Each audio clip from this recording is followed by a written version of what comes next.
Brian, what's going on, my brother? It has been far too long, but we are back. And in the words of Ladies Loves, Cool James, you may know him as LL Cool J, do not call it a comeback. We've been gone for a few weeks. We're here. We're back and better than ever. I am ready to prevent the nerd. The hair is back gone. Yes, I agree with you, man. Aerodynamic, though. You're aerodynamic. Aerodynamic. Yes. Dude, I have new mic, new Dude, computer, dude. new webcam. And the I same had old to get podcast partner. the entire new man, it was like one thing after the other, and then work was just all the big movies, and this week is going to be so huge with the Barbie that's going to be taking over the Right. world along Yes. with Oppenheimer. So Yes. Yes. I'm Yeah. stoked. Don't get I me so wrong. I so want a Doctor Manhattan to show up in Oppenheimer somehow. Like I just want that. Just I want a real quick Watchmen. Just hey, hi, totally fictionalized version. But hey, how's it going? You know, Uh, it could happen yes. because DC owns the Mm-hmm. Watchmen, Mm-hmm. and Cillian Murphy was Scarecrow. Yep. So yes, there it is, folks. There it is. We That's a nerd connected deep. it. We've hit nerd deep early in the show. We We are went nerd going deep big time. straight to nerd deep. You We are know. not. We are giving you Yes. no foreplay, Yes. anything Yes. like that. We're going definitely nerd deep. Yes. It's kind of like when you go under the bed and you find the box and you slowly pull it out and you just realize sometimes you got to go deep. We go nerd deep. You go nerd. You know what? And I wasn't even paying attention to put the banner up. So guess what? We'll go into the banner. While I'm doing that, so nerd hashtag Nerd, nerd deep. nerd, nerd. I feel like we need to find the actor to play Ogre. Let's have him show Oh up. man, Nerd, right? And then all of a nerd. sudden he fights Jean Claude Van Damme in a till death Yes, match, but then they have like a loving friendship. right? Uh, you know, if you don't know Bloodsport, so Bloodsport again, this is when you go Shame on nerd deep. you. Yes, absolutely, absolutely. Jean Claude Van Damme and doing all of his Van Damage. You like that? I do like that. But the same gentleman that plays Ogre plays his very quick best friend, because this is what you do when you're fighting in literally a illegal human cockfight where it's okay to kill your opponent. You make a bestie. You make Yeah. a bestie. You also fall in love and you run across boats with Mhm. 80 synth pop playing in the background, wearing a Yeah. bright yellow mustard yellow blazer. Because again, 80. Well, after the movie was taken in the 70s, it was Mhm. made in the late 80s, early 90s. That's how we roll. Don't judge us. But then this whole deal, at the end of it, the guy that plays Ogre, and there's a reason why this guy's acting career is primarily been playing the same character in these horrible, raunchy teen comedies, because when he tries to have this really big moment, be well, be well. Like this dude literally for like a weekend. Right. Okay, like this is and not even like Mardi Gras time frame. Like literally, you spend most of the time like knocking each other's opponents' heads in, but it's changing your life that he's Mhm. leaving you. But he brought him back his bandana. So Oh yeah, yeah, I yeah. guess that's I think that's big. By the way, I think we have a new one for the scroll. We may have don't call it a comeback. That might be the thing we throw in there. So You know what? again, I we mean, we're are gonna back, sir. create that banner right now. Don't call it a comeback. That's Because right, it's because we mostly, never. Well, yeah, we did. The hiatus is real, guys. I'm but sorry. but just to be fair, because we are two dudes in our 40s, Mhm. what we lack in stamina, we make up for in quickness. Yes, exactly. Well done. With that, Brian, Yes, what are sir. your shout outs? Do you have any shout outs? Oh man, just I have I've inherited a new team at work, so I just want to shout out those team members that say, folks, you guys are doing awesome. I'm so excited to be part of our new team. I got to give you a shout out, sir. just because I think we both been crazy busy. That's why we took a very much an unplanned probably 4 or 5 week hiatus. How'd it We go? still Brad and I, there was no fighting, there was no static. We just both got busy. And Mm. remember, we're free, so we hopped in and just now got to kind of get back together. And my son Brendan, his birthday was at the beginning of the month, so he's Oh, actually at work right now. But Brendan, love happy you. birthday! Yes, yes, absolutely. And we will continue to celebrate because when you have a kid that is now old enough to buy alcohol, he keeps your fridge well stocked in beer. So thank you very much, sir. I got the Coors Light. I am drinking a Confluence light lemon and raspberry. It is amazing. Light lemon and raspberry sounds good. I mean, I would Yes. not say no to that. I'm a big So fan of the sours, and of course, I had to add a little bit of bourbon too, just because my cup wasn't quite full. yeah, And yeah. I Don't you hate believe when that that happens? I'm not a big fan of negative space or Right. negativity of any type.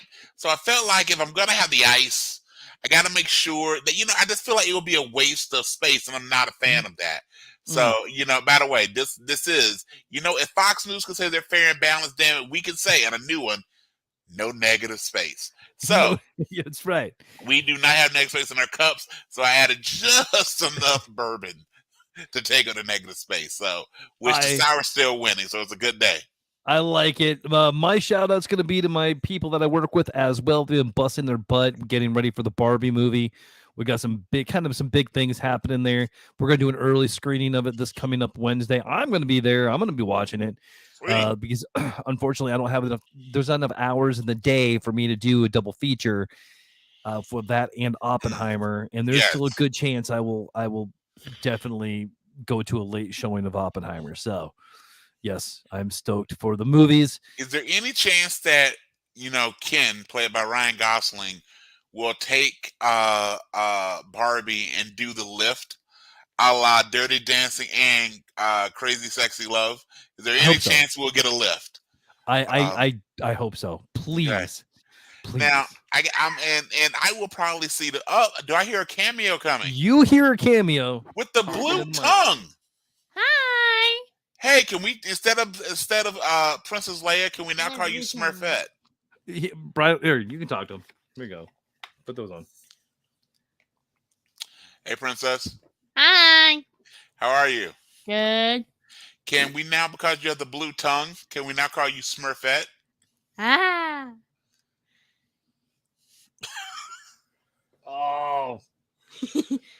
All right, we're gonna go on. But no. Let's get her bye No, bye. that's just Can I get her weird. bye bye? All right, give me the things back. Bye bye. Bye bye. Oh yeah, don't do that. Hi.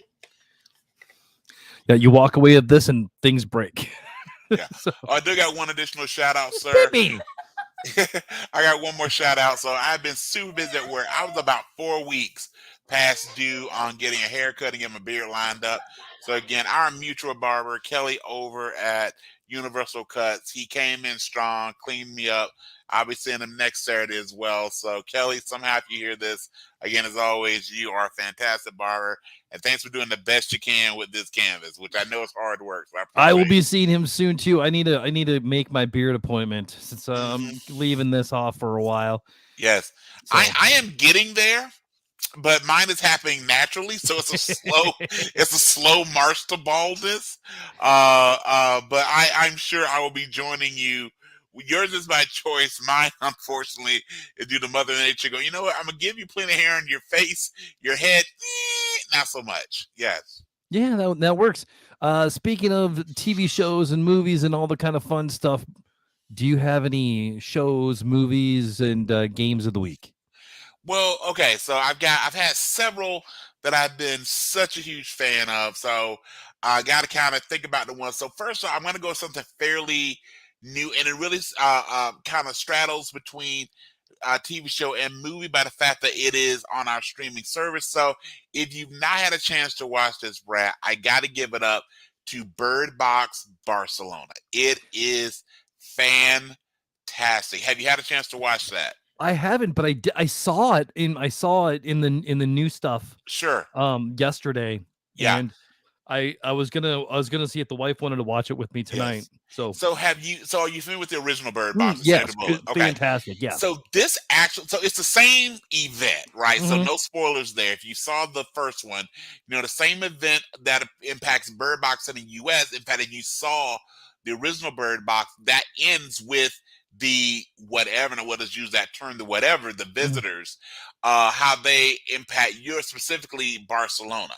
So this one picks up from that, and obviously it takes place in Barcelona. I believe it's dubbed. I normally don't like Mhm. dubbed movies. I think just watch it with maybe American subtitles on and get it for the dubbing in this is fantastic. Oh, good. But I will say the other thing of it is, and I don't want to spoil too much, is first watch with the wife. Mhm. It has a very heartwarming story, but it actually takes the perspective of what's happening and really flips it. And I would say then I'll hush on it.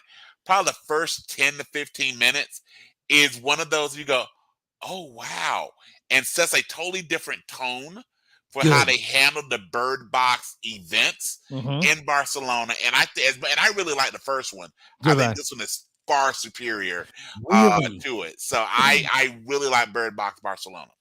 Awesome. Well, I will say that my movie of the week is Mission Impossible 7 Dead Reckoning, and Okay. we'll get into that in our main part of the show, Sure. so I won't say much there. And my TV show I've been watching is Jack Ryan. So I Okay. I started over. So I watched all season 1, all season Sure. 2.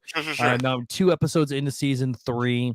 Has it held up? And so I'm pretty much where I left off, like Okay. when season 3 came out, like a Sure. year ago. Sure. And dude, Jack Ryan, it's just a fantastic show. John Krasinski is great, and his mentor guy, Wendell.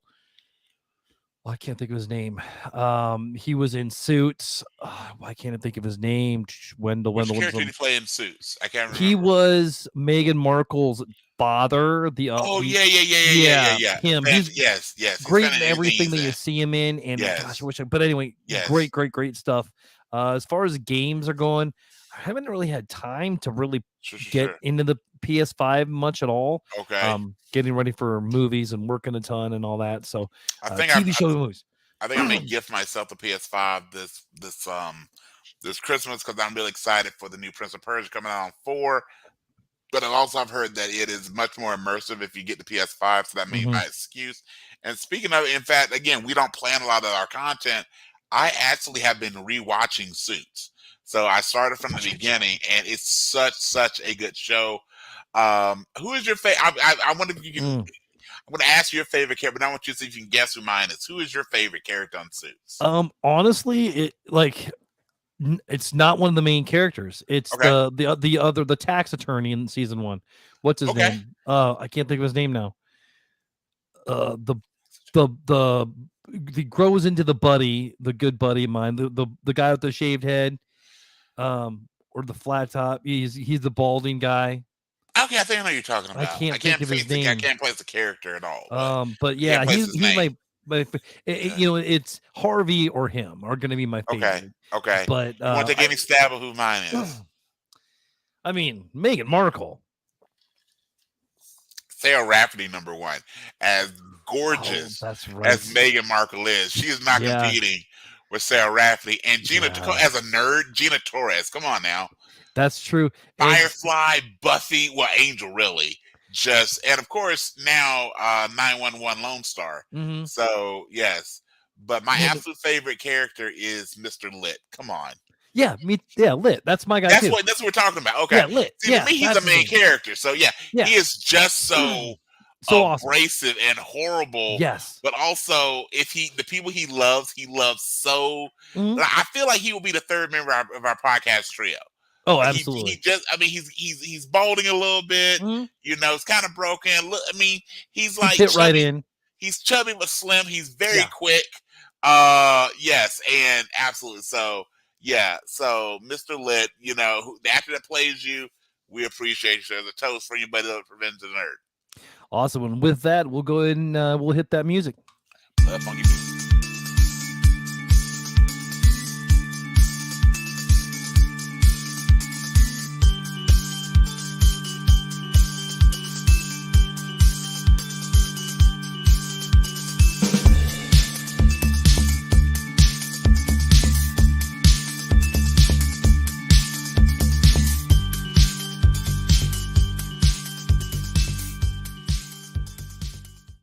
Welcome to the Fandemic. This is a podcast that celebrates all the things that we feel are awesome in hopes of spreading our fandom to you, making it the Fandemic. How do you like your Fandemic? Well, in a Lone Star, I go through the best bad reviews that I can find based on title alone. In Prevenge of the Nerds, we tell the stories that could have happened before and after your favorite movies, TV shows, and so much more. And in the Fandemic, the main show, we look at supporting casts of properties we adore and we tribute them with our favorite actors, movies, or an episode like tonight, we are doing a catch up on everything and so much more.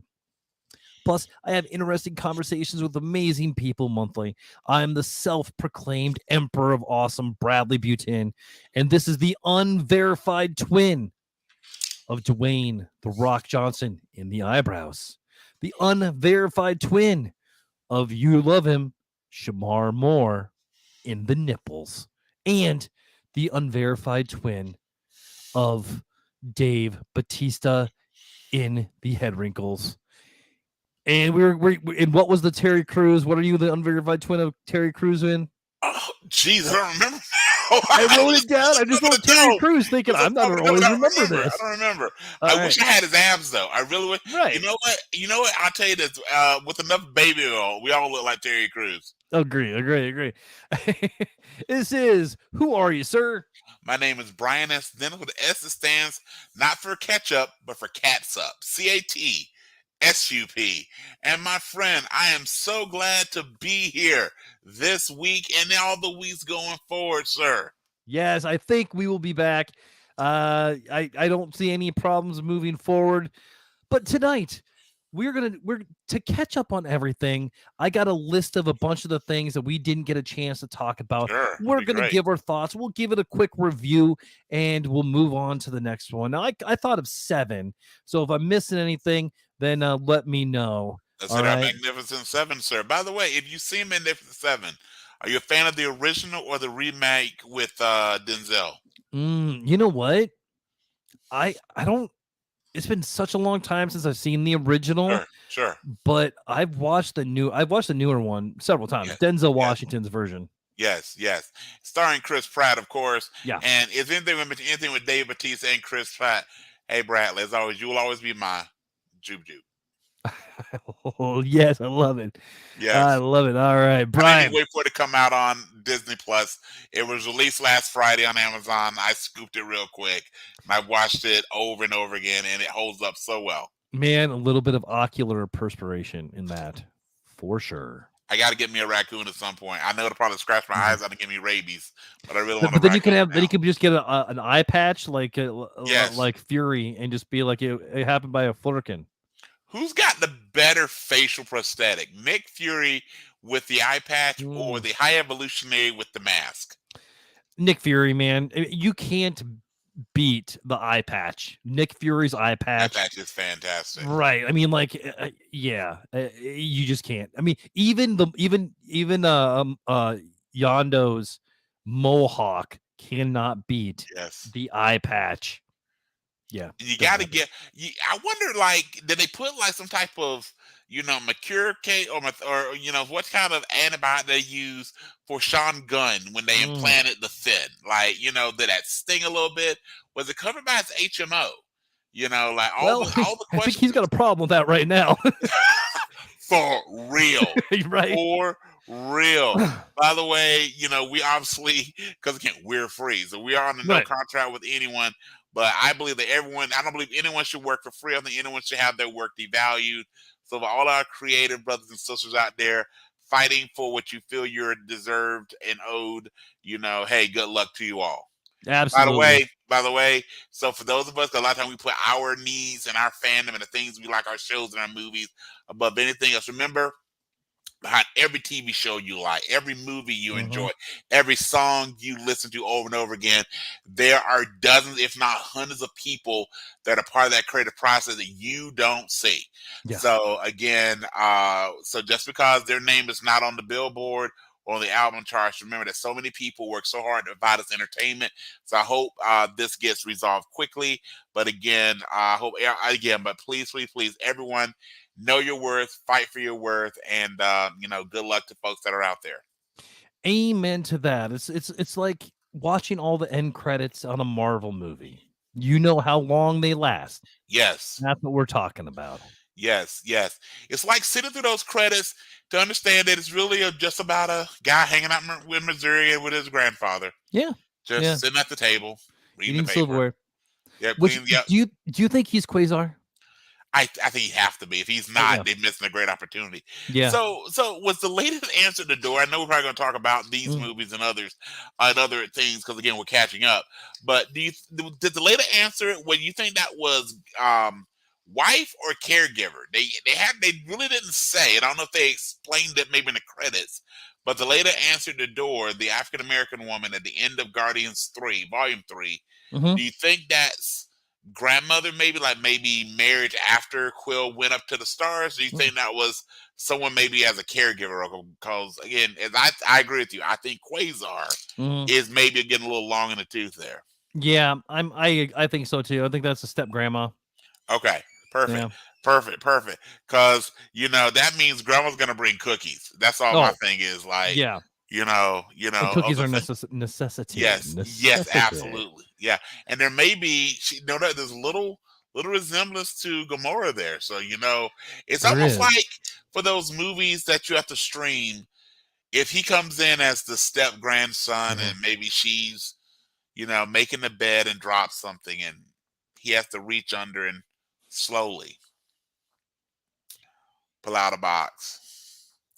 And at this point, Allah, the help, you is kind, you is smart, you is impotent. And at that point, we get a little brown chicken, brown cow. Way to go. Way to go.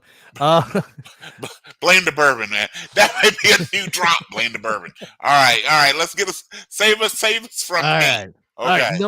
Number one. Mhm. Let's talk a little bit about Spider-Man Into the Thank Spider-Verse. you for starting there.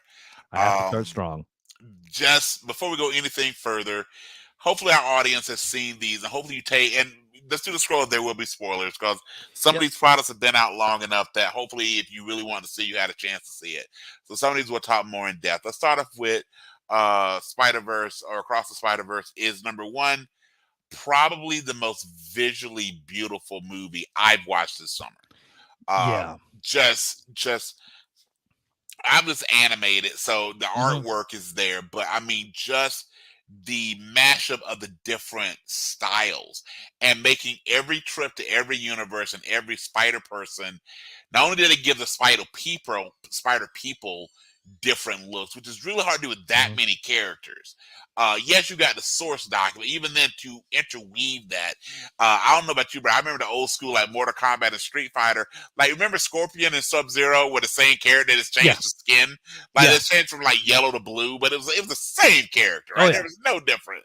They really did that between not only voice acting and all that, visually, they gave this really broad universe such depth with the artwork. I mean, going from the various Earths to the Mumbai universe, the Renaissance universe, there's a Lego universe there, and of course interweaving in the things from the live action Mhm. movies that were fantastic. By the way, did you notice? And this is on an aside, but we talked about things we really have been streaming and loving. Did you see that Marvel has gotten the rights to the Incredible Hulk back from Sony? So I did now not. we have seen the Edward Norton Hulk movie is actually on Disney Plus, which I found an interview from Edward Norton that talked about once the rights return to Sony, similar to the rights of Spider-Man have returned to Sony. I returned from Sony. So once Mhm. the rights to the Hulk, and again, this is where we go nerd deep. The rights to the Incredible Hulk were licensed to Sony to, again, like similar to X-Men, similar to the X-Men, namely Wolverine, and to Spider-Man, to really fund what we now know as Marvel Studios, right? So that's why you had only been seeing the Hulk very much in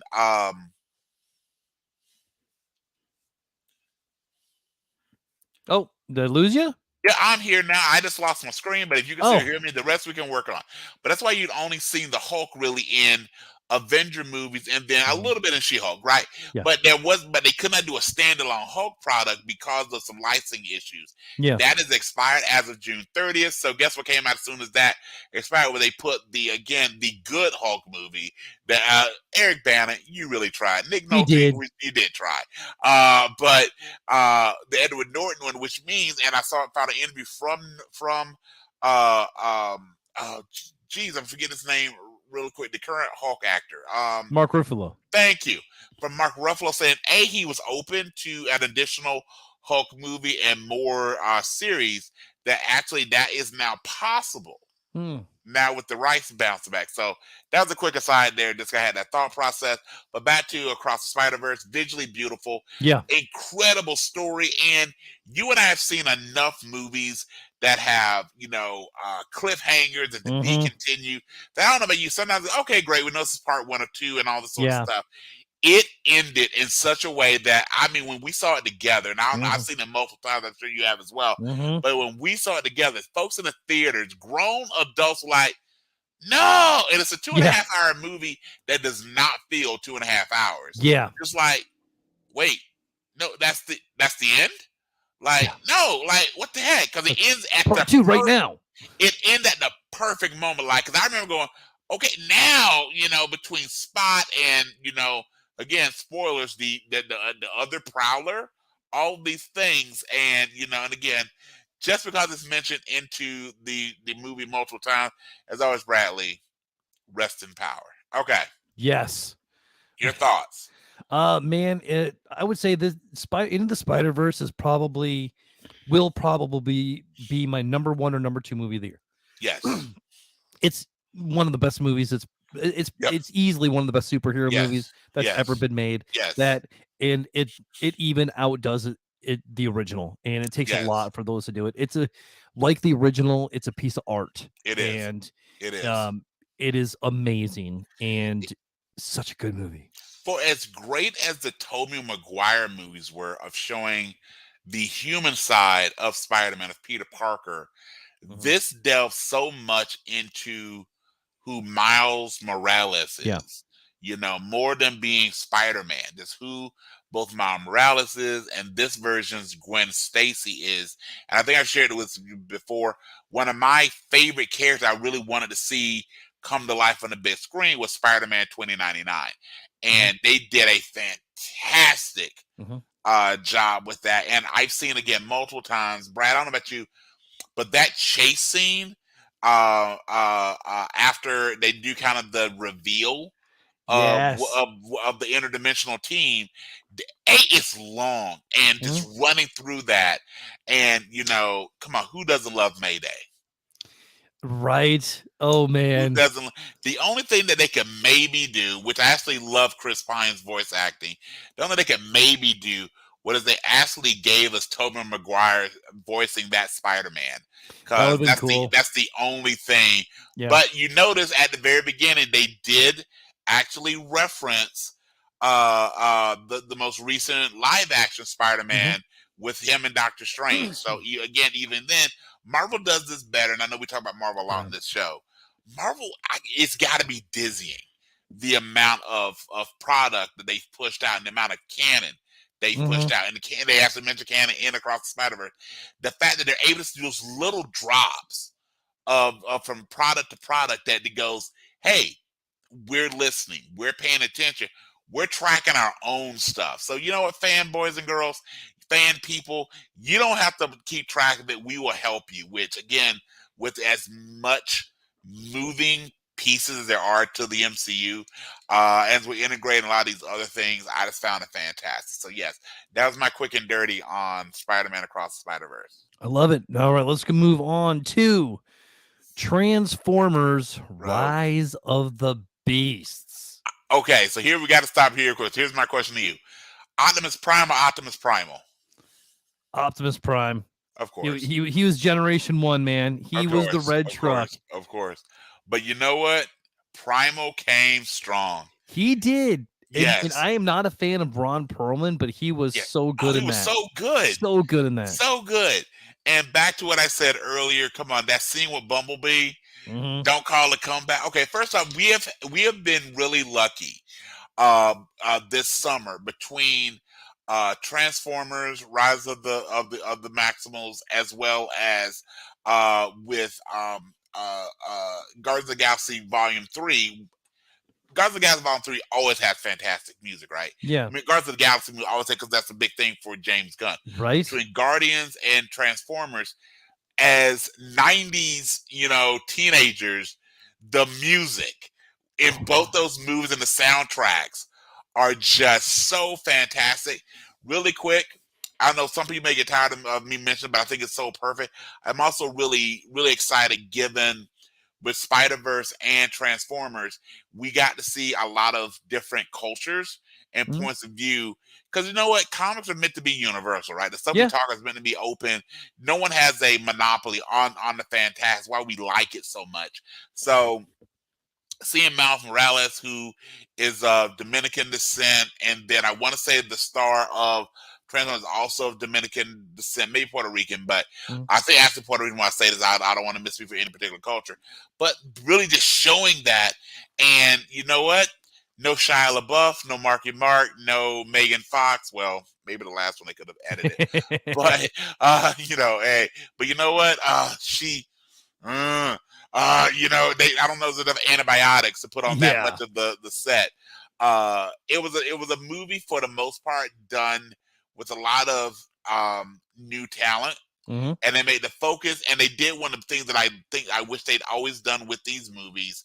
They gave us a very small number of Transformers. They made sure the Transformers looked different. They had the ability, they had the time and because they gave space with not a bloated roster Transformer trying to get all the cool cars. Because Yeah. Transformers went away the Fast and the Furious movies after a while. Like it's just about having this as many cool looking robots that also start to look the same. I think In Fast. there. Oh, I should have added that one too. But I think Fast and the Furious 10 or Yeah, Fast and the Furious should yeah. become Mask. I would love that. I want to talk more about that. But as far as this, I mean, fantastic, great, just how they did it, and of course, similar to Across the Spider Verse, it had just fantastic ending. And Gabe, you told me because you've seen it before I did, and we saw it together. You had told me, and I knew by the end of it because again, we have enough of a similar nerd brain. They've got to be going there. They've Mhm. got to be going there. And you know what? As I like to say, you know what? Knowing is half the battle. That yes, I man. am so excited. I am so excited.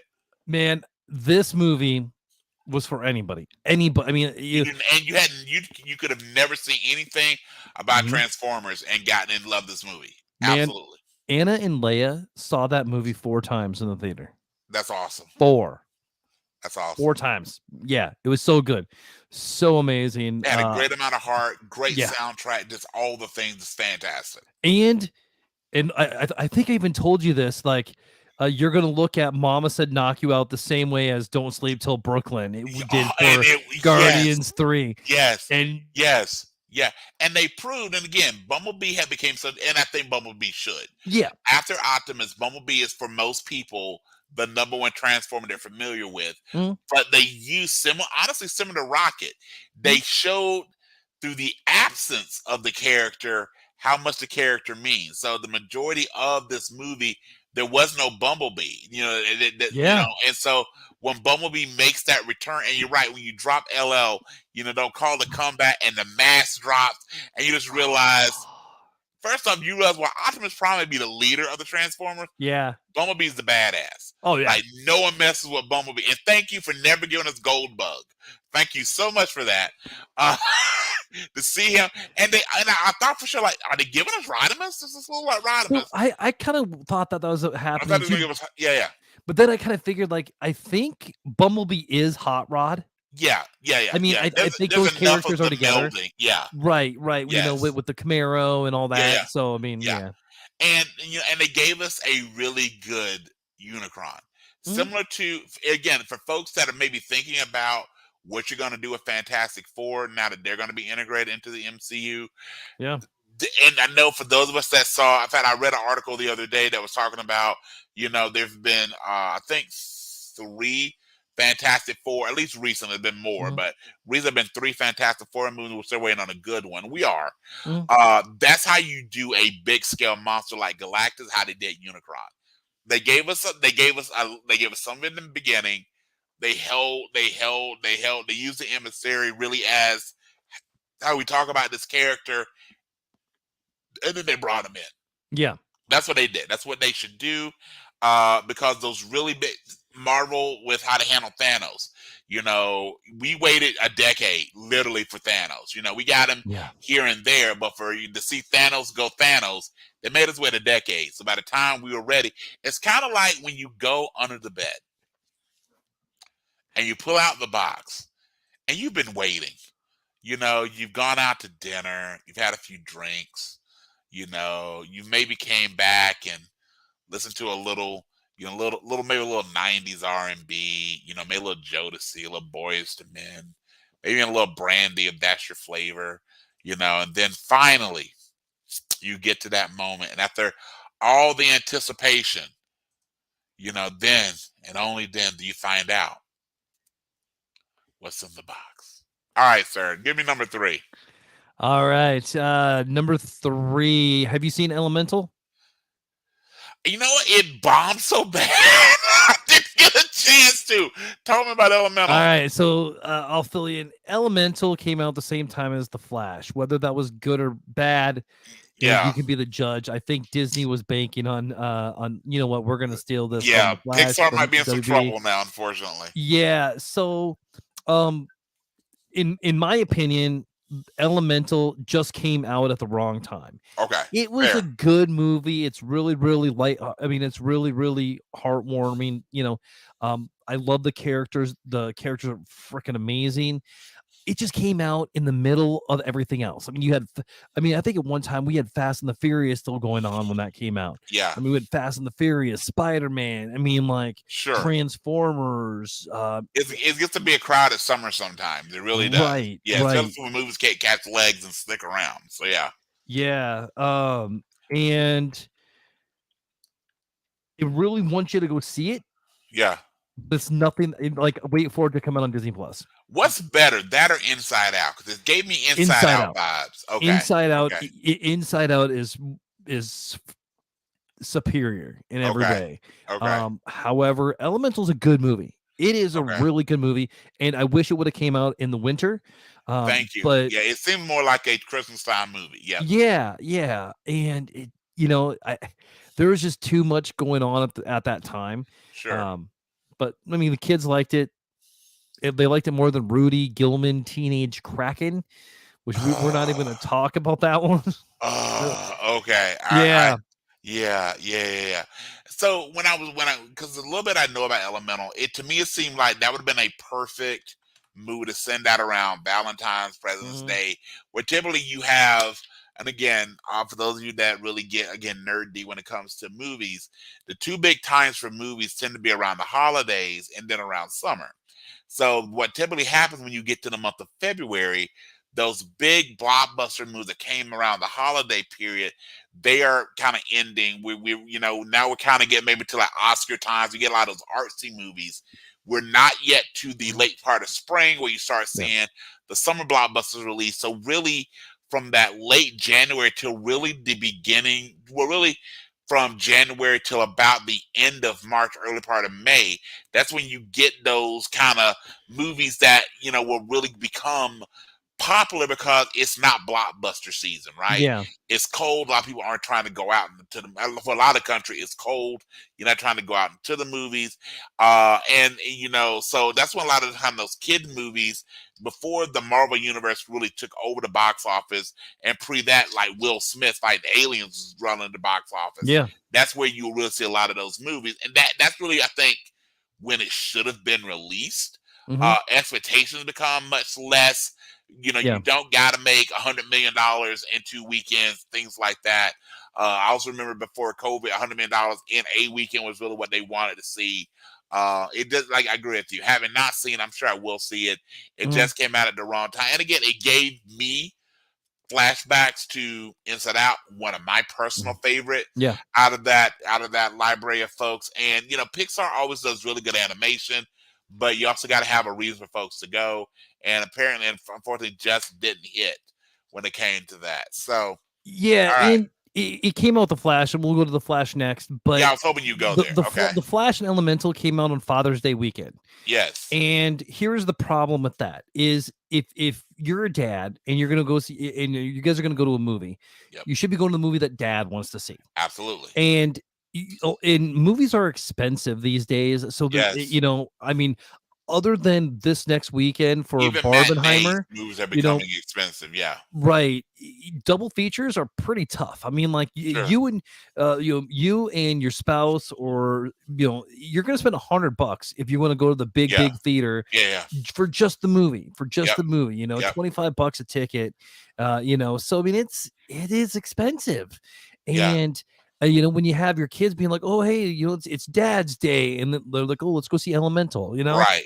So I think that was also part of it. But the Flash, Brian, we didn't get to see it together. Have you seen And it? I just honestly, after that first weekend in here, and I actually was out at a local restaurant, and my server, who I turned on to our podcast, didn't spoil because I say, hey, I didn't see it yet.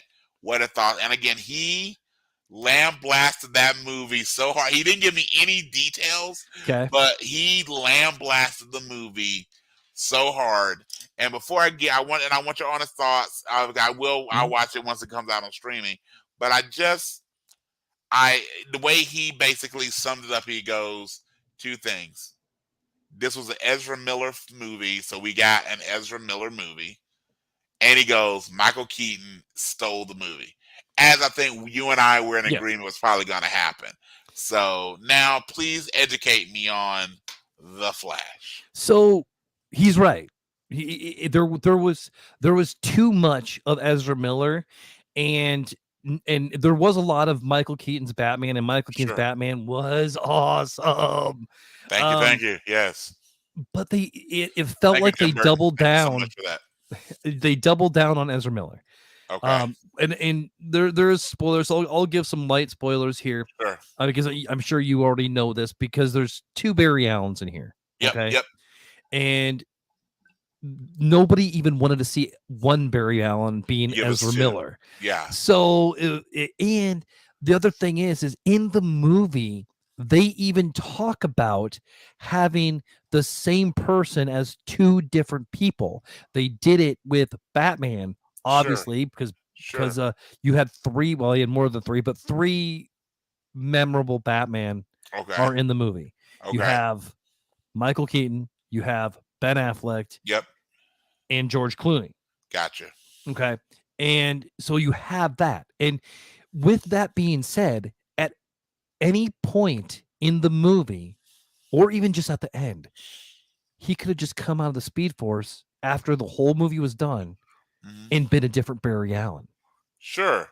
And it would have made sense in a weird Doctor Who / Okay. Flashpoint way. Sure. Everybody would have been happy with that, and it would have made a lot more money. Okay. There Okay. was people walking into the theater wearing Flash t-shirts. And then when I'm asking, hey, you gonna go see the Flash? They're like, nope, we're going to Guardians of the Galaxy or Spider-Man. Ah. Wearing Flash shirts. So what does Yes. that tell me? That tells Yes. me that people did not like Ezra Miller because of Yes.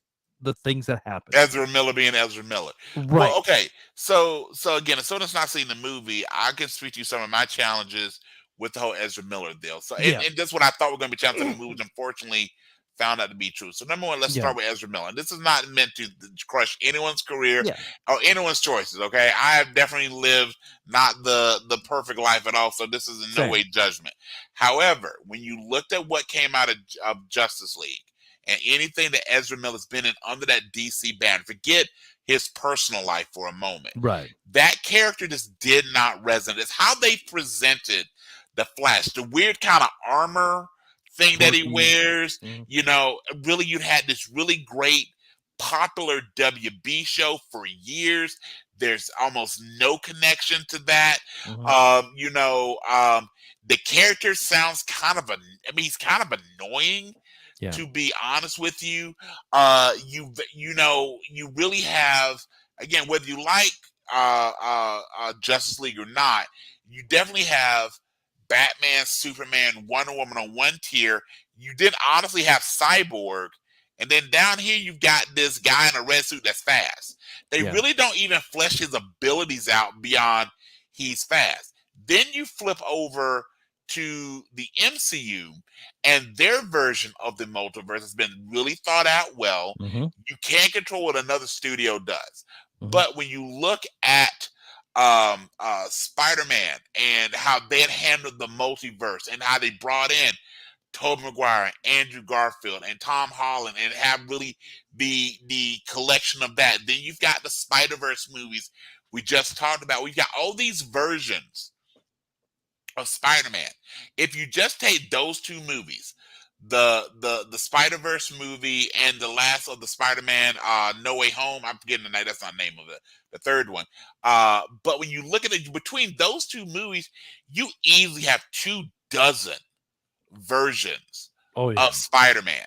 And they did that so well. And then you get to James Gunn. I know you're trying, bro, but sometimes the magic doesn't flip studios. Yeah. And don't go chasing a paycheck, my friend. But you made your decision, so go do you, boo Yeah. boo. Don't Uh, go chasing waterfalls. Dog. Speaking of that, Will Poulter, come on! I know I'm sure He we're gonna was talk about. so good. He I'm sure we're was gonna talk about Guardians Volume 3, but Will Poulter, I mean, that's a grown man. All right, proof that weights do wonders. Weights and a beard. Have you seen? Have you seen? This was just not even like a posed photo. It's really quick.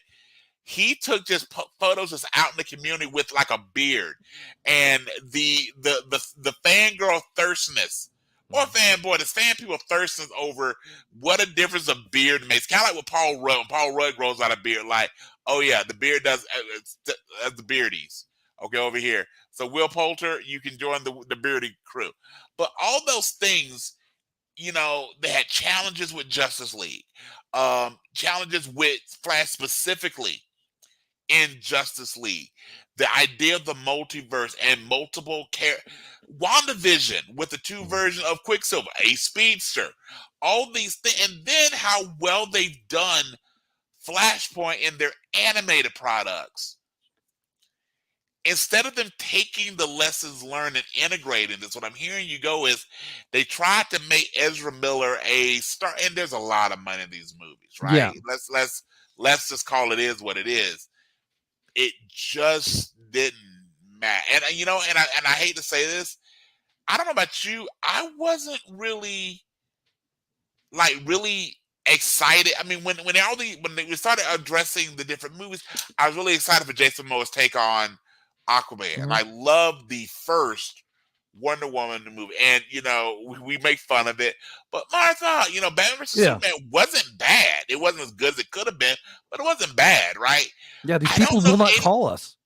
Yeah, I don't remember anyone going like, what I really need. I made me a Flash. Just because again, the Flash show was Yeah. on for so many years and done so well. A completely retelling Mhm. of the Flash with the guy that honestly, not just him, but he did Dumbledore no favors. Mhm. I don't think there's a big push. So unfortunately, it's not like Ezra Miller made. I don't know what the plans for the series, what's for the franchises for that point, much less the Flash character. But yeah, you're right. If they had the opportunity, they definitely did from what you're saying, to really just recast that role, start off fresh, and begin again. And we could pull, and remember how hated Clooney's version of Batman was. Mhm. If you can pull characters from the 80s and the 90s as Batman, and they can outshine your current Flash, supposed to be really a tent pole Yeah. product, you need to do some hard decision making when it comes to the Flash franchise. And honestly, your DC universe as well, because the Flash is in every iteration Yeah. a central part of the Justice League. What are you gonna do with the Flash? I mean, and they said they should have done it, but even if he came out as Wally West, Yes, everything would have been fun. And that's what yeah. you do. You do Wally West. You do while they rest. Yeah, Yeah, I mean absolutely, he's the better Flash anyway. absolutely, absolutely. Wally West is so good, Yes, you yes, know. yeah. At least give me impulse. You know what I'm Right, saying? Like, give yeah, me something. yeah. So absolutely, absolutely. So And that's unfortunate. however, we did get the greatest interpretation of Superman ever that almost hit our big screens as Nick Cage. Really? Yes. Okay, I figured that was a thing. I hadn't heard that. Okay, now I Yes, really do got to watch Nicolas just for Cage's that. 1990 scrap Superman Yes, does make an appearance in it, that is and beautiful. it is Please almost tell me feels he was in real. his beautiful Nick Cage, Oh God, yes. twitchy, just all I the mean, things. he is now both Superman and Spider-Man Right, and Spider-Man Dracula. Noir. Yes, Spider-Man Noir. And again, the other piece of that, we're gonna go back to one of our previous ones. Not only the ending of it with it to be continued, but when you see Gwen, and again, Spider Woman, Gwen Stacy, Spider Gwen, whatever you want to call it, Ghost Spider, whatever you want to call that character, she's winning. She's gonna win all the Halloween. She Mhm. should, Oh, as she absolutely. should. Such a But good character. when she's standing there with that team she's assembled, and and this actually was a discussion. I can't remember if it was yesterday or earlier today. How cool between the Mumbai Spider-Man and Spider-Punk, just the hair. God. Just the hair. Like, dude, Oh, I wanted Spider-Punk. Hobie's hair. And okay, and this is just guys being guys. If you're Miles Morales and you realize Gwen has been hanging out with Hobie, including wearing his Chuck Taylors, oh yeah, we gotta talk. Like, wait, what? Yeah. Why are you wearing his Chucks? Like, for real? Yeah, that to me was one of those great, really quick, like, you know what? You're probably 16 years old, the first girl you really had a crush on, and this guy who's super cool, who you really kind of want to be your friend, Right. but you just heard that she slept over and she's rocking his Chucks. Like, Right. wait, You can't even be mad. You're like, no, but you're just damn, like, I love but you're you. in your feelings though. You're seriously in your Right. feelings. Like, and again, as I put on social media the other day, that's you just sitting there alone in your room making a mixtape. Like, Yeah. I feel feelings. Yes. Right. And So yeah. it goes from like sad love song to Yes. awesome punk song that Yes. that he actually Absolutely. did. Oh man. Absolutely. Yeah. You go from like the Sex Pistols to like again to like All for One. Celine Like that's Dion. how, yes. My Oh heart will wait, go but on. Celine only when she. This is the thing. Watch a Celine Dion, especially a live performance. But in her video, she's gonna go for that really high note.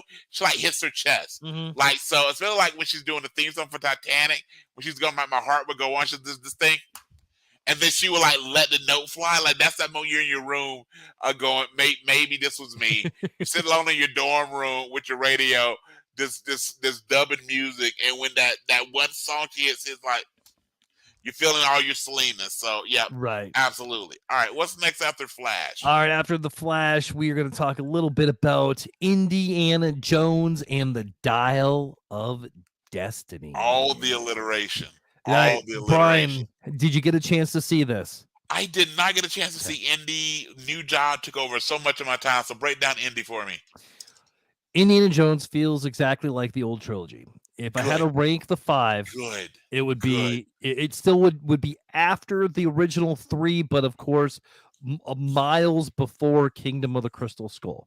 They do address his son, and they Okay. and spoilers, he's dead. You know, Shia is dead. Shia LaBeouf is dead. He dies in the war. Time out. I love that both Indiana Jones and Transformers moved away from Shia. It's I like didn't even just think about like that. it's like having that X you don't mention. So did you? Yep. No. By the way, Ezra Miller, you just saw your future with Shia LaBeouf. All right, continue. Right? Oh man. My only issue with Indiana Jones. Okay. It was good, not Okay. great because of the ending. Okay.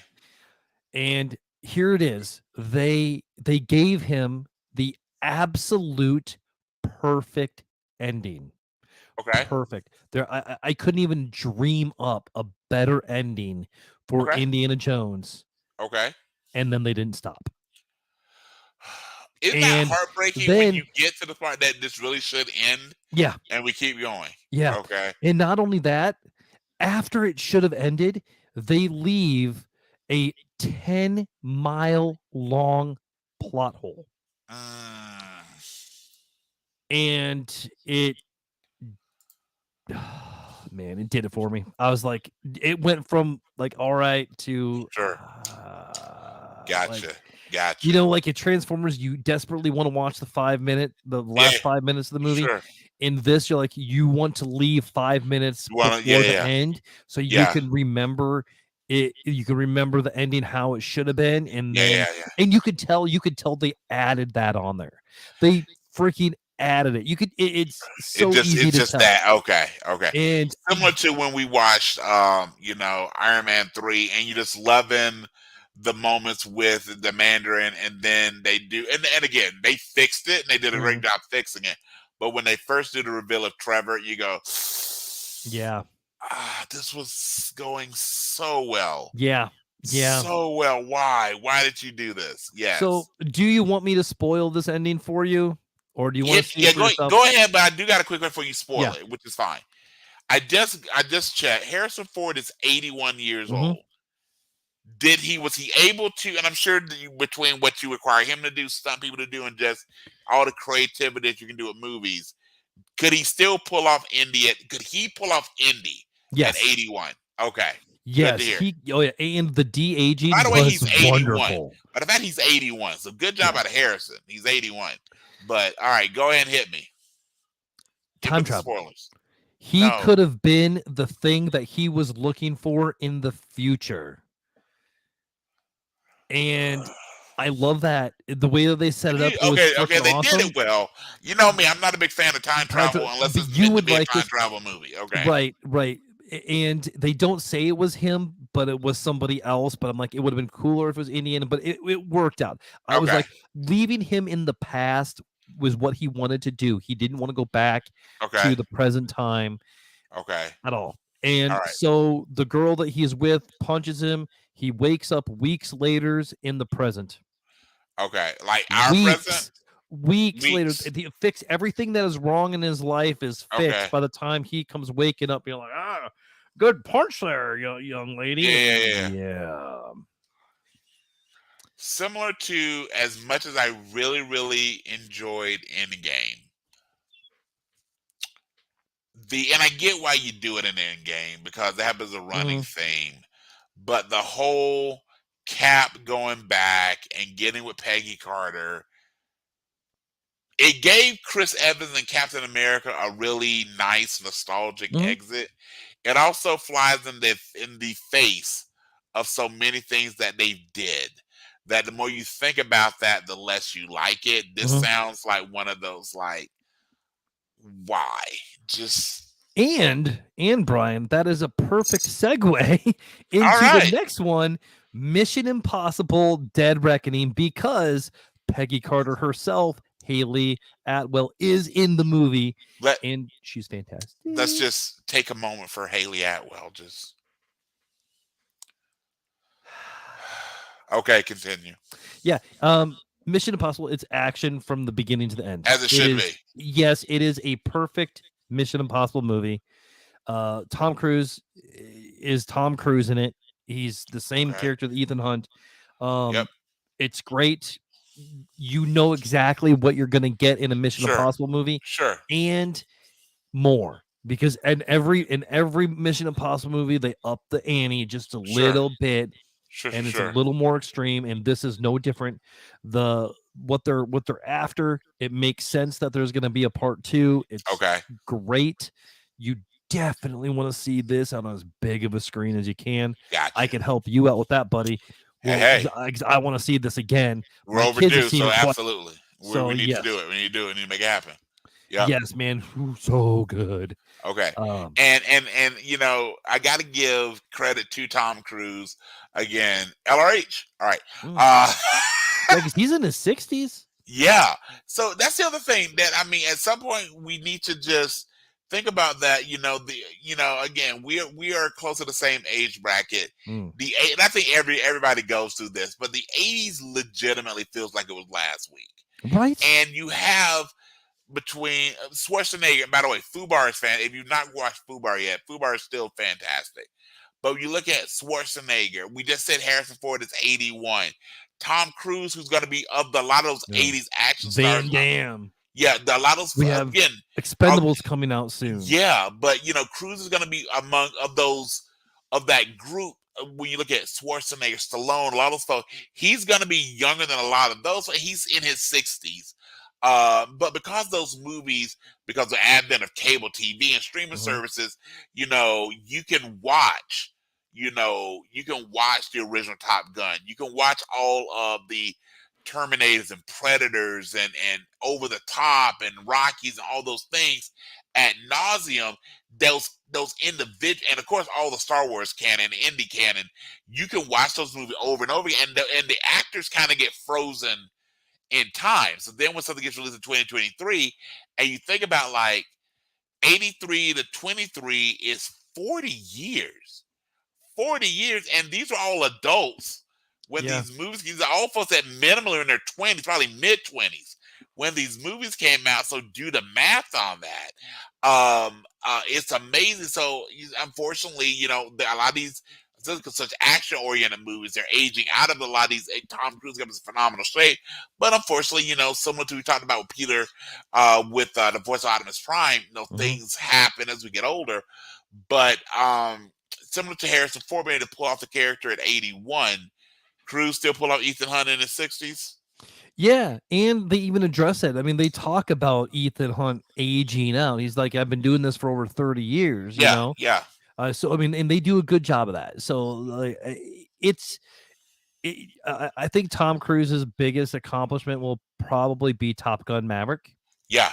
I mean, it brought people back to the movies, saying it's okay after COVID. After COVID, yeah. But this was it was good.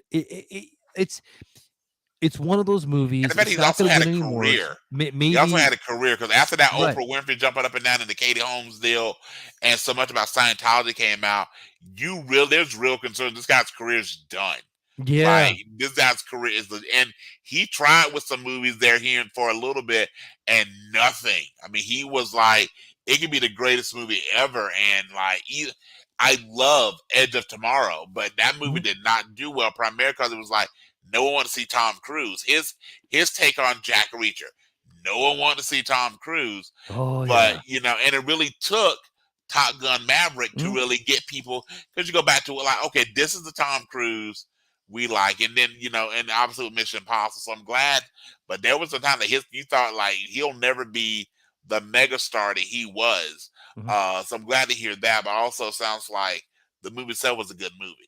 Yeah, it is. I mean, you definitely we'll go see it again. Absolutely. And we'll talk more about it. But absolutely. Yeah, man, it's just a good popcorn eating movie, and and not everything 3 is hours. And wow, nothing. It's 3 hours, and I mean, with all these movies that are coming out, with they're longer in length, 2.5, 3 hours now. For this being a part one, it is, and it's 3 hours, and it goes by super fast. I mean, like, this movie is just action from the get go. Man, like it's definitely good 4 beardies, 5 beardies. Good. It's fantastic, man. Like, and before we move to the next movie, when you said something I think is really important, is that I think what we're seeing, and I think it's completely fueled in a post-COVID world. We know even though people are going back to the movies more, I don't know about you, I have yet to go to a movie, even on opening night, that has been like to the rafters packed. I mean, you work in a movie theater, so you obviously see more movies than I do, especially, opening night, those pre-screens.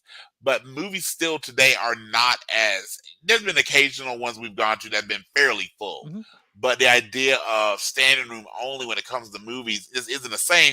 And again, in a post-COVID, let's put everybody into a room, shut the door, and we'll see what happens. That just isn't a thing anymore. But alongside that is, I think we're seeing, I mean, even Spider-Verse was 2.5 hours. So even kid movies are Yeah. getting longer and longer, or kid-oriented movies getting longer and longer. Because I think it's the idea of, if people are going to come to the theater, they want a reason. Like the idea of, in the 80s, come on, every movie was like 88 minutes. I remember that seemed like the magic number. Like just under an hour and a half. You got in, you watched, and you went and did the rest of your Saturday. Yeah.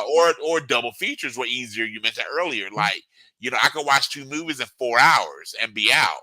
Mhm. That's not really a thing anymore. So hearing that these are longer movies, and the part one to part twos increase continuity across movies, the melding of various universes. And the only thing I'll say left before we move to our next movie is, you know what? Not everybody can do The Mummy. Brendan Fraser, it just shows how awesome you were. Yeah, I Not he tried, but and similar to Morbius, 10 minutes in, yeah, yeah, and here's the thing, like, I think that there is a place to bring back the classic movie monsters. I yeah, think that's a brilliant freaking idea. yeah, Even if they go back to the dark universe. I mean, look, what they wanted to do, I think, was beautiful. yeah, I think starting with the Mummy, that's not Brendan Fraser, was yeah. was the It was really mistake. tough. It was really tough. Like you got to start with Dracula. Yeah, You know, yeah, um, yeah. and I mean, I'm really looking forward to the Voyage of the Dementor. Who is it? Demeter or is it Dementor? I thought it was Demeter. I really thought it I was mean, okay, Demeter. yeah. Oh man, and I wonder if if that's gonna be like a series that's gonna be like Okay. I don't know, but yeah, so good, so freaking amazing. All right, after Mission Impossible, Yes, back sir. on track. Yes, sir. I got one more movie I want to bring up. I want to hear All your right. thoughts on, All right. and it's kind of it's just the surprise hit right now, The Sound of Freedom. Now, The I Sound of Freedom, Yeah. there's a lot of controversy, but it is selling out everywhere. This is the movie that's about Tim Ballard, who worked for the government and then started a company to fight human trafficking. The Okay. movie stars Jim Caviezel in it, and this movie, AKA Jesus. yeah, aka Jesus, this movie will change you. You will not be the same person Okay. going into the movie than going out. I mean, this movie is entertaining and good in a different way. Like Okay. this is not the type of movie you're going to go into and see. Like you're not going to get the emotional response out of Spider-Man, Transformers, Sure, Elemental, sure, sure. anything like that. You're going to go. You're going to be emotional. I mean, Okay. they don't show it, but it's implied of Okay. the child sex trade and Sure. things, and you're just like, I mean, you turn red. I mean, you clench your Okay. fists. I mean, Okay. and it's done really well. It All is right. I know that there's a lot of controversy out there, and think about it what you will. I did not see one political undertone in it. I don't think that, in my opinion, it's not there. Sure. And people are going to this movie, and it's so good, so amazing. Um, whether you see it in the theater or wherever, you definitely want to see this movie. So I've not seen it. I plan to see it, but here's my really quick thoughts and my quick take on this. Is number one, I got to applaud Jim Caviezel. Here's what I mean by applauding Jim Caviezel. So he typically takes on projects. Yes, he was in. Again, if you saw, Passion of the Christ years ago at this point, and that movie was not without even some people saying there was some political Hmm. overtones or undertones, and maybe what it was saying about different people. I know there were some areas that wouldn't even show the movie. Even Persons of Interest had its moments, right? That was a good show. Which I really like. Person That of was a Interest. really good show. Yes, which I love. The his handler in Person of Interest then goes on to be the medium. I don't think he was the big bad, because I think Satan's the big bad, but the medium bad of evil.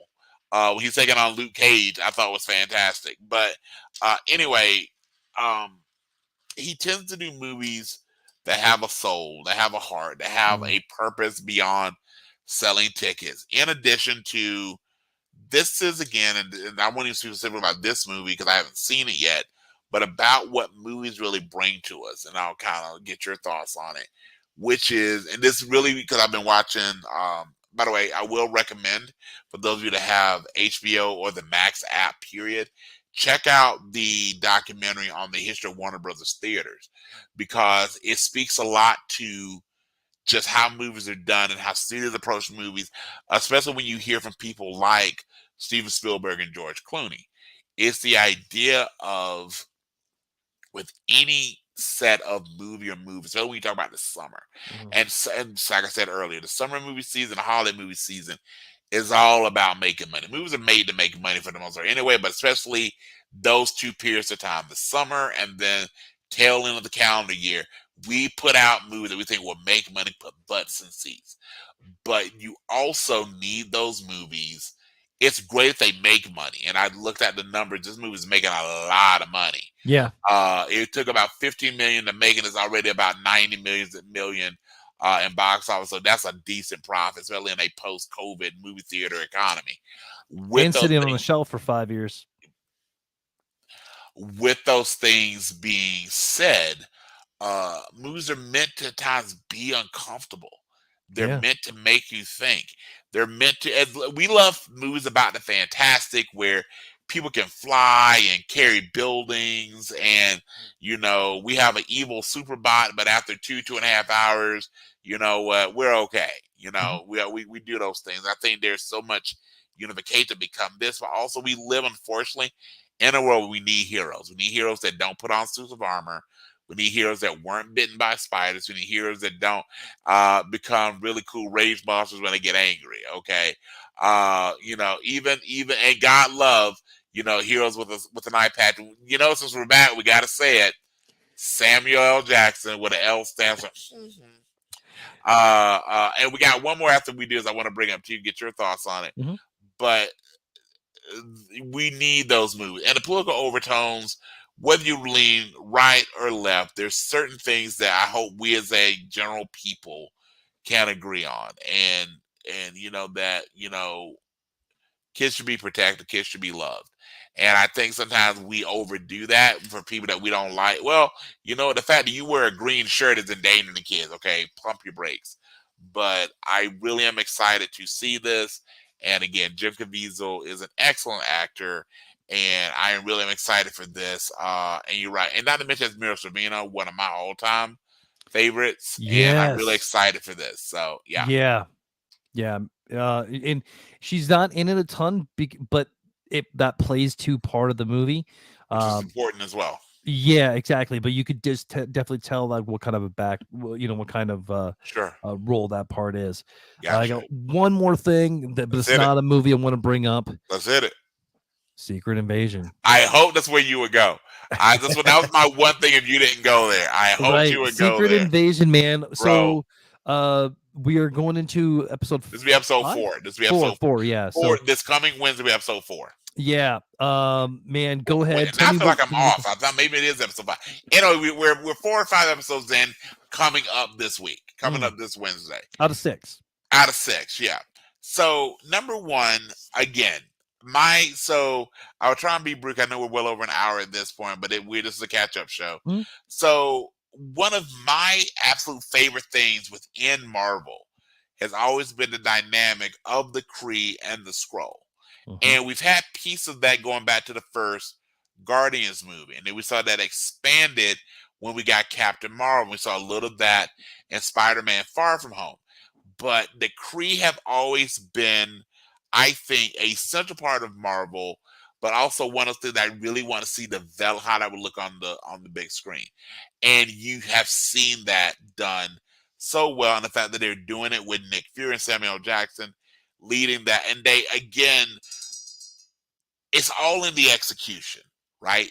So when we had the really the Kree really first talked about in Guardians with Ronan the Accuser. Inquisitor execute, yeah, and then we saw more of the Kree brought up in Captain Marvel, and then And in Agents of Shield. and in Agents of Shield, Yeah. and again also in Spider-Man Far From Home, And which and now what we Quake and get. And now what we get is really going into the depths of that. And Brad, I think it was episode 2 that I text you going, we're totally getting Super Scroll. yeah, We're totally actually I think it was at the end. It was after episode 1.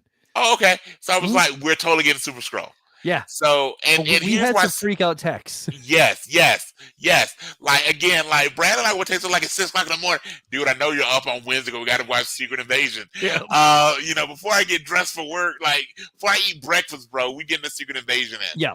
So a few things, and obviously, if you're doing, again, for those of you that are not as nerd deep as Brad and I are, if you're gonna do Scroll period, but especially Super Scroll, you can't do Super Scroll without Fantastic Four. So that's where they got to be going. They have to. They cannot bring in Super Scroll, which I think is going to be, we know is graphic. If you saw the most recent episode, that's Fantastic Four. However they weave that in, I hope we get.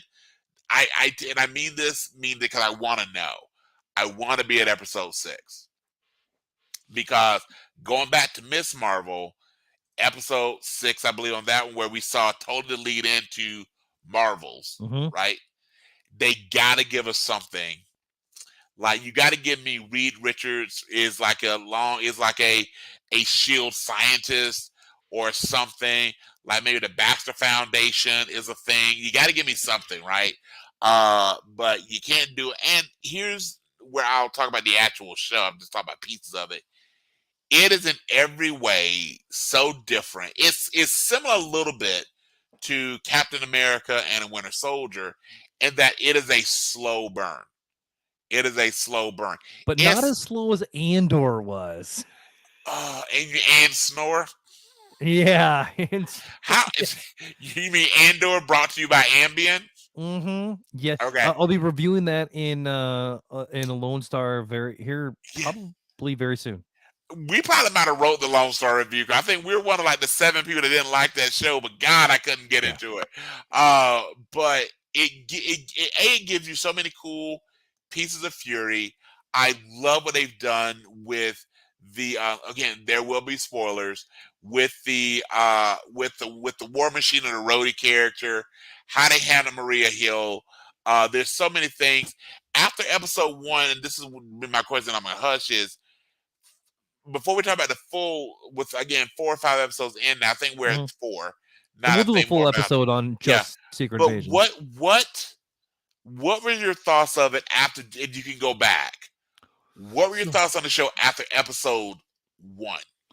Okay, so I'm glad you did this because I was thinking about this earlier. We were getting ready for this episode, and so I knew we would get into Secret Invasion.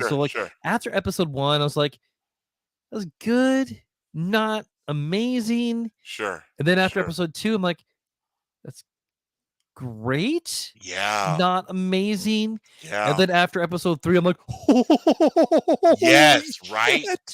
It has so much of that. I rewatch every episode like almost immediately because there's so much. There's so much. Yeah. It's the way that a slow burn should be. Yes. I mean, for one, you have Samuel Jackson. Yes. And this is very much his show. Absolutely. And like this is he is fantastic. Yes. So yeah, they even give a little grace to his aging where they talk about, he's got a little bit of a limp, he's moving a little slower.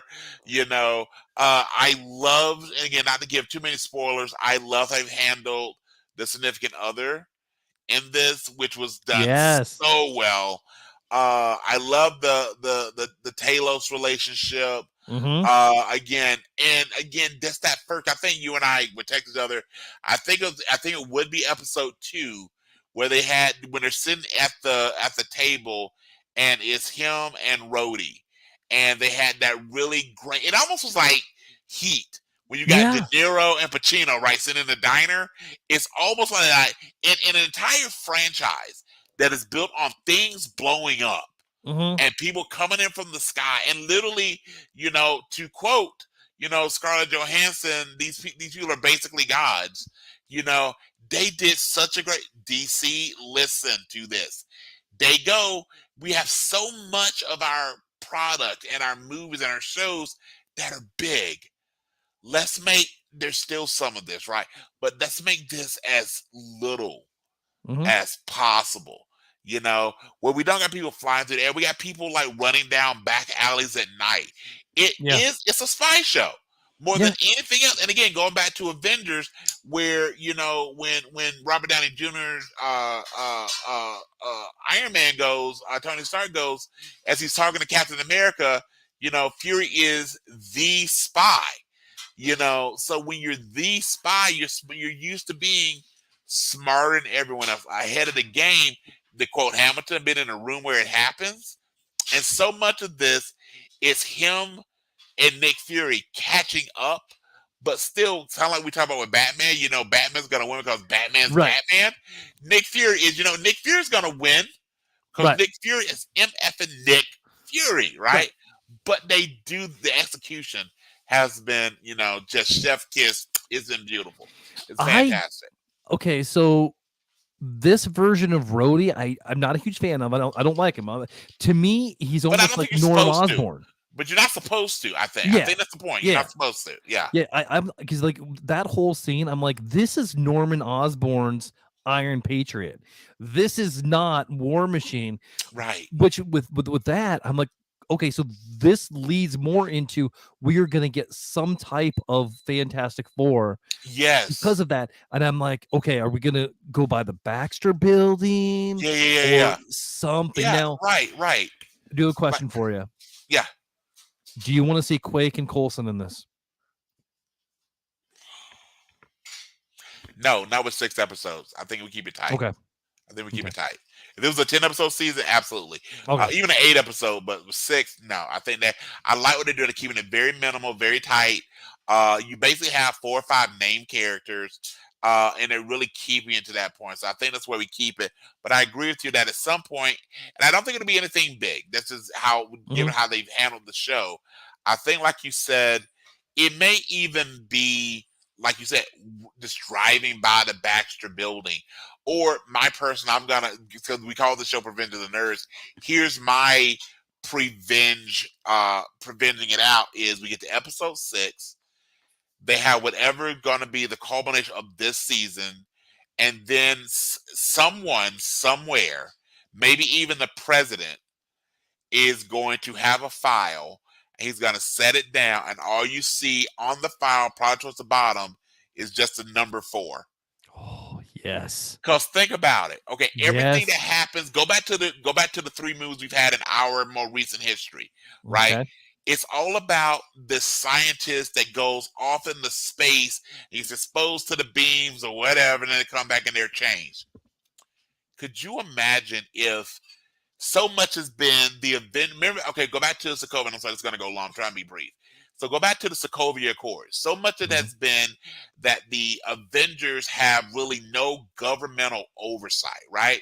So what if the Fantastic Four, similar to the Super Soldier Project, what if the Fantastic Four in this version is the government's attempt to replicate the Avengers, the government's attempt to create powered individuals? So you take this scientist, you take this military and Reed Richards, you take this guy that's in the military and Ben Grimm, you take these, these really smart people and Sue Storm and Johnny Storm, and purposely expose them to the cosmic rays. And now they are, so the Fantastic Four and their initial story arc is they are the government's version of the Avengers. I love that. Ooh, we are gonna next week. More. Next week. Yeah. Let's because after next week we'll be going. Yeah, we'll definitely let's do a Secret Invasion next week. And I'm just excited to see how they're gonna. Again, we have not seen anything official on Fantastic Four. The closest we got was again Krasinski in Doctor Strange: Multiverse of Madness. I hope they keep him in that role. But then I'm really excited because there are a couple things that we've not had a really good movie, and we've not had a really good version of the Thing. Meaning, like the way they, the CGI has always been a little wanting. I think as great as they've done the Hulk, and last thing I'll move forward. Once they introduce this, especially now that they've got the rights back, I want Hulk versus Thing somehow. I want a Hulk versus Thing somehow. And last minute, but this is how they could potentially revive the Inhumans. Because remember who Johnny Storm falls in love with. Sarah. But Medusa from the Inhumans. Johnny Storm has a fling with Medusa from the, which they've not. I don't know if that means so. With Medusa from the Inhumans, in fact, they actually have a lot in several of the comics. There's a lot of overlap between the Inhumans and the Fantastic Four, so we may see that process as well. And remember, Miss Marvel, if you go and they moved away because she's a mutant, which again they gives us X-Men. Right. But don't forget, in the comic canon, Miss Marvel actually is exposed to the Terrigen Mist, which also gives us the Inhumans. All right. So that's enough of that. All right, sir. What do you got for me? Oh, you know what? I really, what I have for you is going to talk about Secret Invasion, and we covered a lot of that, which has been absolutely just fantastic. I'm really excited for Super Scroll. I think this plays much more into, again, we're going to get Secret Wars coming up soon. I love the fact that they're taking so much of this and really putting so much of the MCU into space and those cosmic things. So, they've given us, with Captain Marvel, with Photon is, whether, even Shang-Chi and the beacon out into space. I think we're getting both X-Men and Fantastic Four. Again, give us Fantastic Four as a series, not a movie. And the casting is going to be very, very cool. And honestly, bro, since this is our catch-up episode, what I have for you is a catch-up joke. And are you ready? I love it. All right. Bring it. Now, I may have said this on a podcast before, and so if I have, ladies and gentlemen, bear with me. So here it is, last thing I got before we wrap up tonight's show. So you had a family of tomatoes walking down the street. You had a mama tomato, a daddy tomato, and two little baby tomatoes. As they're walking all the way down the street. The youngest baby tomato starts to lag behind. So daddy tomato comes, picks him up, tells him, you need to, stay with the family, keep walking down the street. Second time, the little baby tomato stops, starts looking at a butterfly. Daddy tomato comes, goes, no, come on, you got to stay with the family. Third time, baby tomato lags behind. Daddy tomato, frustrated, walks up to baby tomato, squishes him with his foot and goes, Ketchup. Love it. All right. I know. I have one last question for you before we start shutting down. Hit me up. This weekend we have Barbie, Barbie and Oppenheimer coming out, and I'm going to release this episode on Wednesday of this week. So, now, what do you think is going to be better, Barbie? Or not better, but what do you think is going to beat the box office? We'll get into the specifics of the movies once we watch them. You think Barbie's going to beat Oppenheimer? Barbie's going to be, I don't even want to say the sleeper hit because I think people are expecting big things. But Barbie, just from and one of the things I do is I teach and talking to my students, many of which are in their early to mid 20s. The amount, I didn't play with Barbie. Yeah, okay, I'm lying to me. My exposure to Barbie, I had some female cousin had Barbie doll, I had G.I. Joe. So typically I played G.I. Joe on leave, visiting Barbie's dream house. And guess what was at the dream house? Under the bed. A box? There was a box. What? And then like Snake Eyes would turn off the lights, all you hear was, Yo, Joe. Brown chicken, brown cow. Okay. Brown cow. Yes, sir. We're children. Okay. So we will forever be trapped in 13-year-old bodies. We really are. Guys we don't mature. Okay, but with that being said, Barbie's gonna be huge. I mean, if you just follow TikTok, the Barbie filter is like taking over the app, right? So I think Oppenheimer, my guess is Oppenheimer's gonna be a much better film just because of the subject matter. Okay. I think though Barbie is going to be done really, really well. It already has some shades of Legally Blonde. The casting is great. When it comes to that, I mean, Ryan Gosling has long since been a human Ken doll, so there's so much to be said for that. But I really have no doubt that Barbie is going to take over the world. And say what you want to about Barbie and all those things. If you ask me, what is the absolute greatest role that could have been held by one Margot Robbie, it will be forever Harley Quinn. Yes. Yes, it will. So y'all have your Barbie. I'll take my Harley. I agree with you, man. I think I'm gonna go to Barbie on Wednesday. Is Leia excited Or for it? Is the it something she's into? what's that? Is Leia excited for it? Actually, I'm gonna wait. She's not gonna see it till Sunday with Anna. Sure, She went to see it with Anna for the first time, so just gonna be Okay. Kaylee and I. I'm gonna go in because I got a bunch of stuff happening because we're doing an early screening public event for Barbie on Wednesday at Sure. 7. So I actually took the Insidious backdrop that we had in our lobby, Yeah. and I turned it into the front door of the Barbie dream house. And Which might be a little more terrifying than Insidious going to the Barbie dream house, at least for me. buddy, it's yeah. Insidious, I didn't even want to bring that up because it sucks. Oh, dude, like opening weekend, people were like after when they were leaving, I'm like, oh, hey, how was the movie? And they're like, horrible. Like, what would you see? Like Insidious. I mean, they're like, they're not even Sure. stopping to talk to me. I mean, Yeah. I'll never get those 2 hours back of my life. Absolutely. Yeah, I always feel bad for that. I'm like, well, sorry, you know. But sometimes waiting a week to go, you know what? Okay, I can wait. I can wait on that one. Yeah, Streaming you should wait till I do an episode of of Lone Star on it. Right. That's what I mean. If that's a complete conflict of interest with your job, go, hey, if you want to wait a week, me and my buddy will review these for you and give you heads up. Yeah. Here's a card. Check it out. Right. But yeah, man, Barbie is just going to be everywhere. I got some cool stuff lined up. I got a lady from a salon coming in, do some princess party stuff, hair and makeup. I got a dance group coming in. It's gonna be pretty cool. And I'm gonna do like some Barbie theme trivia for candy and stuff like that. So it's gonna be pretty fun. So I mean, and Barbie's Barbie, and there's lots of things with Barbie that people talk about, like body image and representation when it comes to Barbie. But right, wrong, or indifferent, Barbie for decades has been the quintessential toy that people really wanted to get little girls into. I mean, just the name Barbie, you can go anywhere on the planet and go Barbie, and people know generally probably what you're talking about.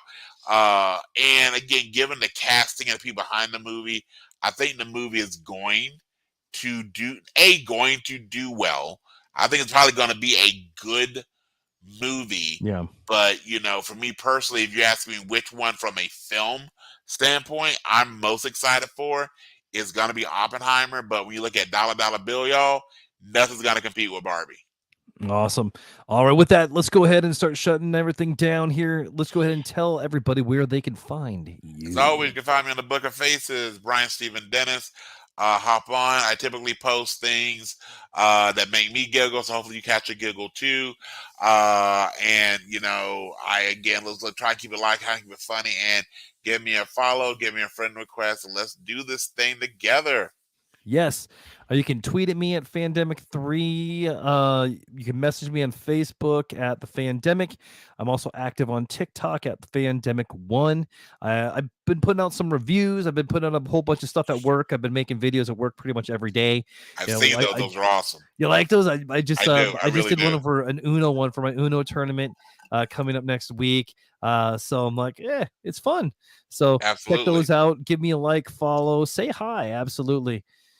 So, if you want to support the show, there are several ways to do so. You can buy me a coffee. I love the voice. And a world gone mad. www.buymeacoffee.com/thefandemic. Find us on Patreon at www.patreon.com/PVOTN-Fandemic. Become an episode assistant, episode producer, pre-venge producer like Stacy, or yes, you could be part of the Council of Nerds, starting at around $5 a month. You go to PayPal or Venmo at BradleyView10, or just share the show with someone you want to make a little more awesome. Don't forget to leave a 5-star review. Now, Brian, I think we are at max levels of awesome for the week. We have caught up. We have gone up and gone down. We have gone both high and low together. So, as we're finishing up my partner, my tag team, my brother from another mother, it is so great catching up. Ladies and gentlemen, thank you for enjoying our show, and hopefully this has been the best part of your week. And as always, remember, Goonies never say die, and no retreat, no surrender. We're all playing the same game in life, just on a different level. You're welcome for leveling up your awesome. Live free or die empty. If you think about it, every time you feel stupid, you just got a little smarter. And squirrels' cheeks are also their nut sacks. Remember, don't let today end in a Y. Didn't I? Have a great day. Bye bye. Bye bye.